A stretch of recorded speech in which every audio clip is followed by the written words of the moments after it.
All right, everybody. Well, welcome. What's up, Townies? How are we doing?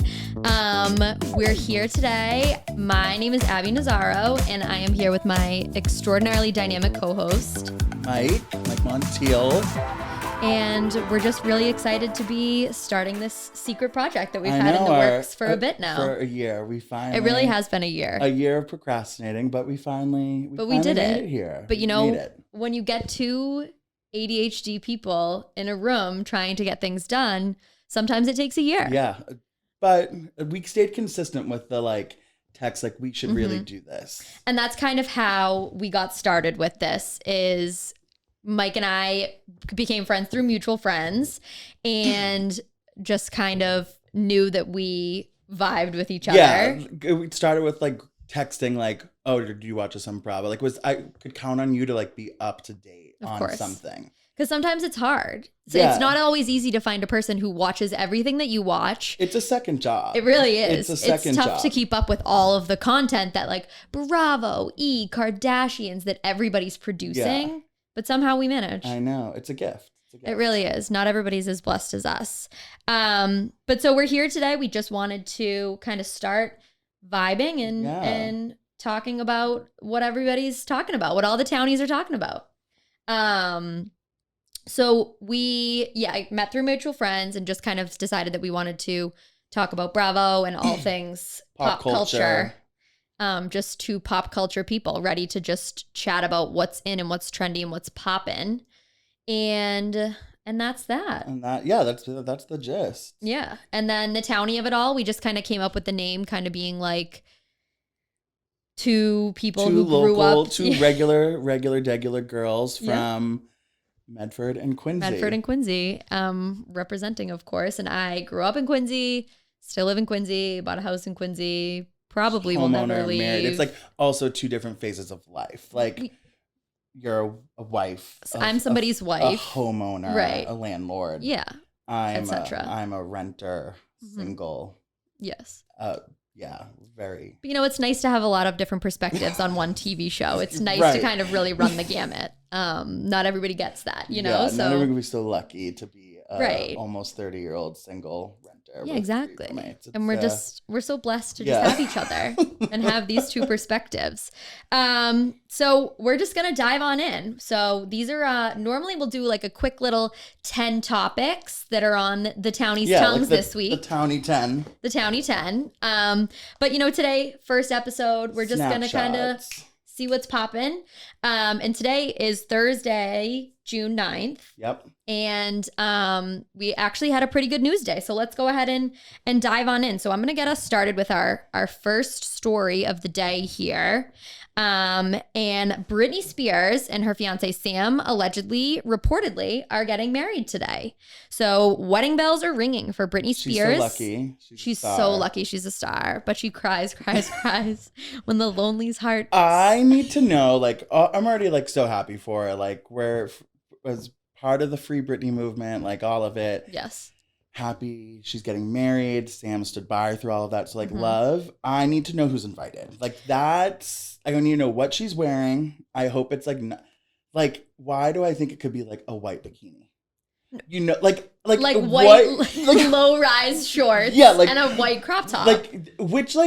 If she really leaned into the chaos. Yes. Or just the, I don't want to say chaos. No, I know what you mean. But if that's the wedding vibe, then way to stay on brand. Right. But I also do want a full thing for her. It just feels, and I'm sure it's been in the works for a while, but it feels a little rushed. I don't know. Why do I feel like they planned this 72 hours ago? No, that's exactly what it feels like. It feels exactly it just feels like that. She woke up on Monday and was like, let's get married. Do it. Let's do it.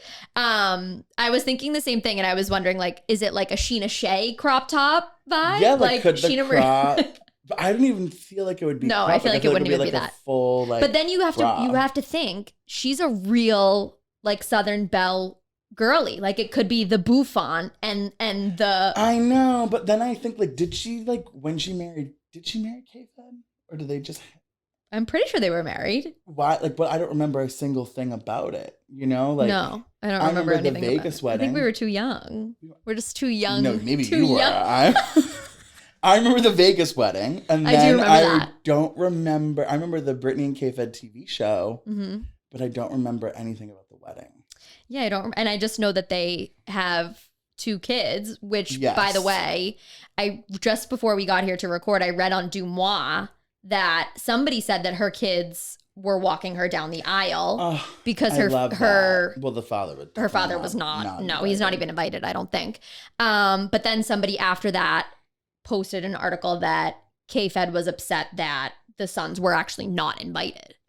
Oh. So TBD, maybe Britney, strong, independent woman, walked herself down the aisle. She's free, so I don't know. Yeah. Wow, I can't imagine the kids not being there. No, that's what I said too. So it will definitely be interesting to see how that all plays out. And you know, next episode, we're just going to have to do a full recap of everything because she's going to be out there. I need a photo. Oh, of course. Immediately. I'm like she's pretty frequently posting. Like I'm surprised she wasn't posting. Like by mistake. They probably took her phone away. Yeah. But who's they? They're the best. I know. Who took the phone? She has no team. And what I'm wondering, where does she stand? Like now that she is free. Yeah. Who in her life sat her down and said to her, Miss Girl, you need a prenup? Because did that happen? I doubt it.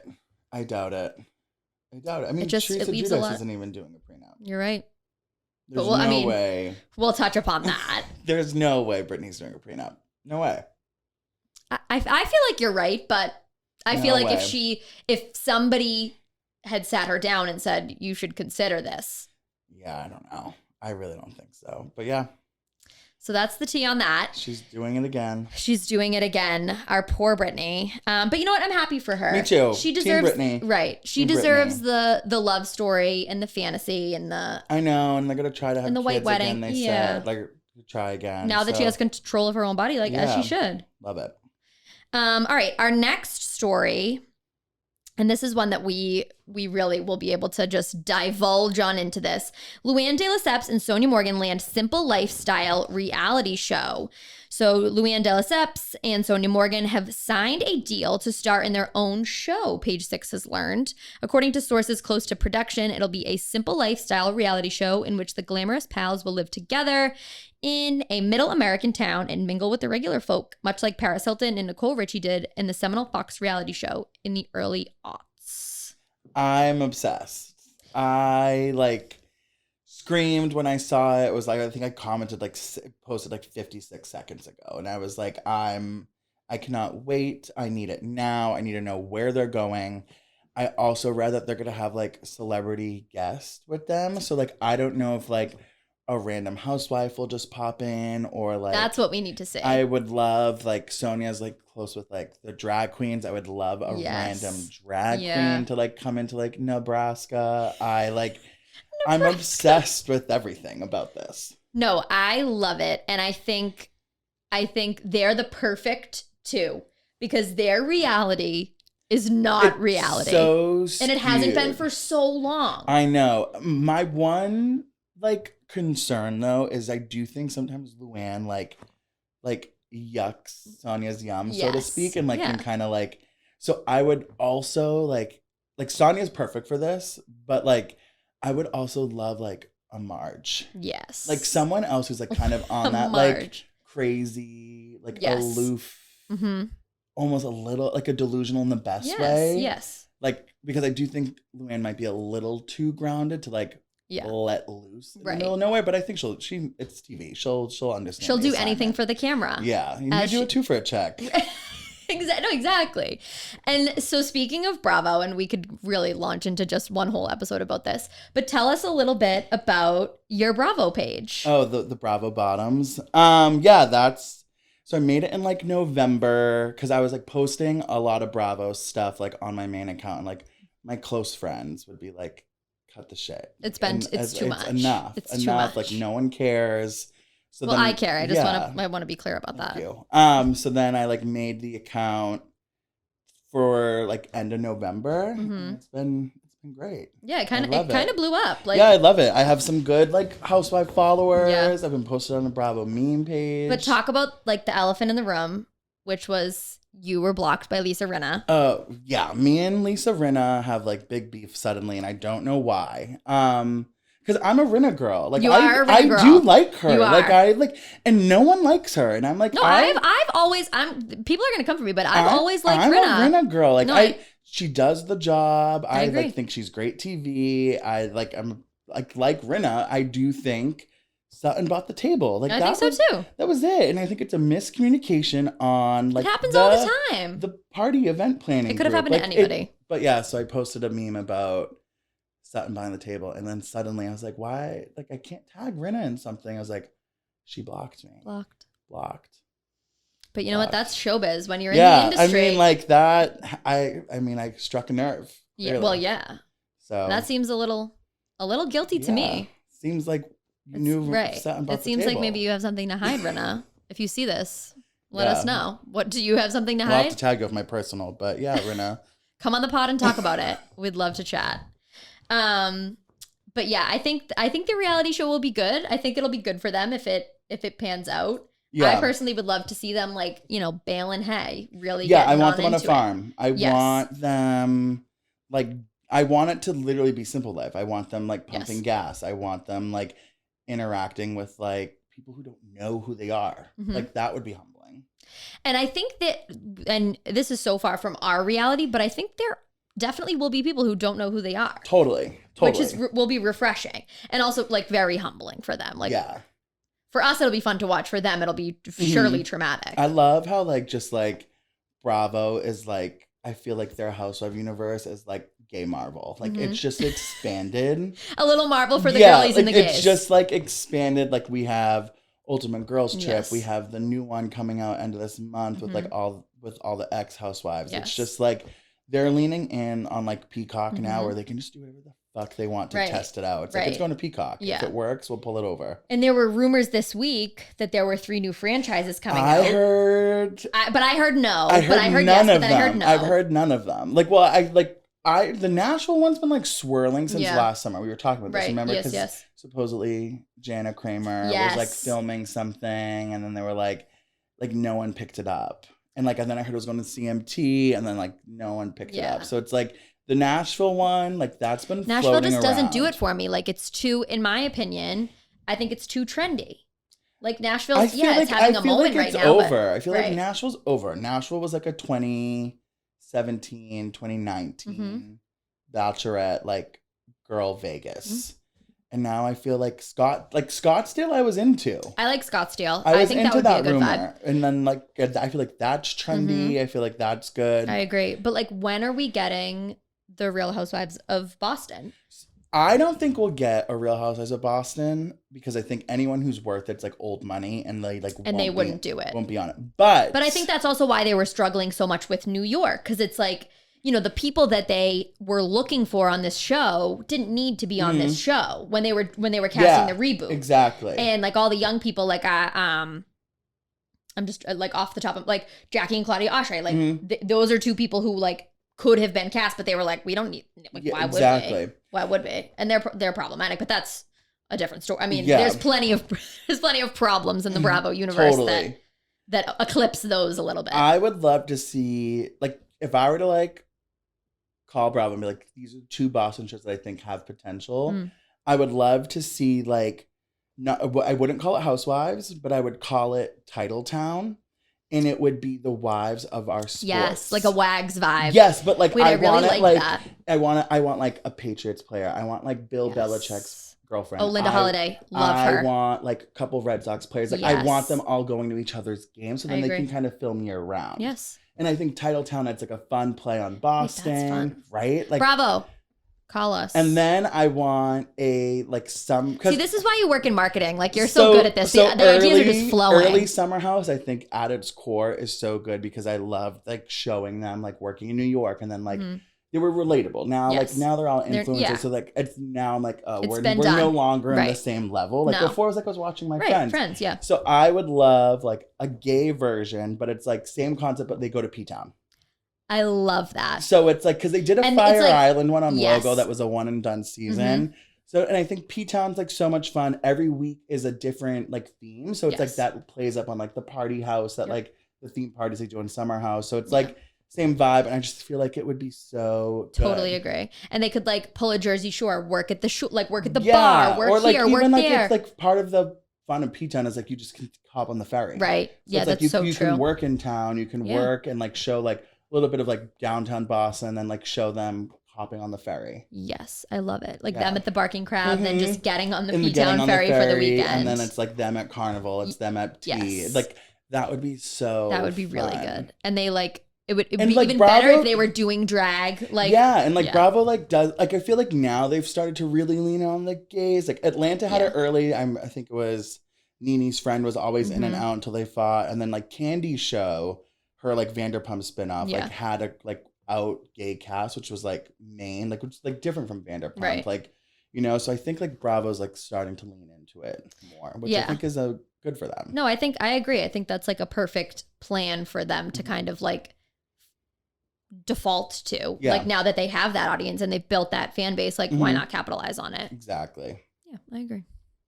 All right, and our third story. This one's not as common, not as popular, but it's something that really struck a chord with the two of us, and we just feel like we have to talk about it. So, Bustle wrote an article about Charlie Puth, and it's called Charlie Puth. I'm not even gonna read that. It's all about Charlie Puth and TikTok And his like Tinder and or probably Raya. yeah, Raya. Raya. We'll link it for you guys, but it's You know what? Like, there's so much to say about this because like I am an openly outward Charlie Puth like stan. Like I accept his like queer baiting on TikTok. I'm into it. Like I'm all for Charlie Puth. But this, like, there are just some things I didn't need to know in this article. And, like, specifically the Maroon 5 piece. Yeah. Yep. That was, so we won't go too much into it because we want you guys to read the article and we want you to understand. Form your own opinion. Like, we're not here to, we're influencers, but we're not here to influence you that way. But the article was really interesting. And Mike sent it to me and he was like, I think we should talk about this. I said, sounds good. Let me take a read. And I think you read it quick. It took me like almost a day to like chew through it. I'm a fast reader. But I was reading it, and as I read, I was like, ooh, cringe. But I do love that Charlie Puth is like kind of a local boy. He did go to Berkeley. Yeah, he is a local boy. That is true. All right, I'm not finding anything that really sticks out to me. The But other one I have is the girl he hooked up with at the show. yes, That one's crazy. yeah, he did talk about that too. So did he say it wasn't he lost his virginity? Yeah. If that was it, that's what I thought. Okay, so spoiler alert, we're giving you the high level. Yeah. A girl comes up to him. I think he said he was 21. Mhm. So it was like one of his first gigs before he blew up. It was in Boston, Yeah, actually. it was in Boston. Yeah. So if you're that girl, please call us. oh my God. We I would love have to you talk on. to you. I would love We have a million I have questions. so many things I need to know. But basically she came over to him and said, like, I think he signed her chest. Mhm. And he said it was like, I never felt more like a rock star. And then he lost his virginity to her. Yeah. And so to that girl out there, one, you are my hero. But two, I need to know. I have a lot. I need to know who you are. I have And many things to ask. I would love for her rebuttal. Bustle should call her. Yeah, I think so. I I'd completely be like, agree. I can't believe you just like exposed Care to me. comment? I know. And like an unfamous Charlie Puth signing your chest. Like that is Iconic. just, That's iconic. Good for you, girl. yeah, that's really something else. But he just goes on to talk about how like TikTok really humbled him and how he like, Elton John told him his music sucks. yeah. And he like, I think he was relying too heavily like on his label and kind of like was like, let me go to Totally. TikTok and like post these things. And now like I respectfully, because I love you, but like I have the opposite. I think he's thirsty and I find him I find him annoying. Everyone says that to me. They're like, Yeah. I can't believe you like him. I was like, I know. It just like he does something for me. Yeah. And that's fine. And I respect that. And that's, something that that's going to be our issue with each other is, you know, because you, and not to go relate everything back to Bravo, but I'm sure we'll talk about it in due time. But like, you're a big tree hugger. You're a big, yes, big. My goat Teresa of Giudice Housewives. fan. Yeah, does no wrong. Does no wrong. No wrong. And there's a reason to all her actions. And we don't have time to unpack all of that right now. But we will dive into it eventually. But yeah, I think at the end of the day, you know, that's something that we all need to unpack. These are your three highlights of the week. These are the 3 highlights of the week. So a little bit about what's to come. You know, we'll be trying to do more like 10 stories like over the course of the week, longer episodes. But this was just kind of like our intro. Our pilot episode. Dipping our toe into the world to kind of see how the water's feeling. I know, getting us off a text thread, talking about this. This alone was just big for us. Yes, it was. Like, just getting here was huge. This was a moment, and we're so happy to bring really you on happy. this journey with us. Yeah. So that's all we've got for today, our dear Townies. Thank you all for listening, and thank you, Michael, for your fantastic riffing abilities. I think we play really well off of each other. And thank you for the Google Doc. So make sure you subscribe to the podcast on iTunes or Spotify, Talk of the Townies, and follow us on Instagram. At Mike Montiel or the Bravo Bottoms, whichever one. Whichever one you're feeling. And I'm at Just Abby to be here. So until then, we'll see you next time. See you next week. All right. Perfect. Thank you.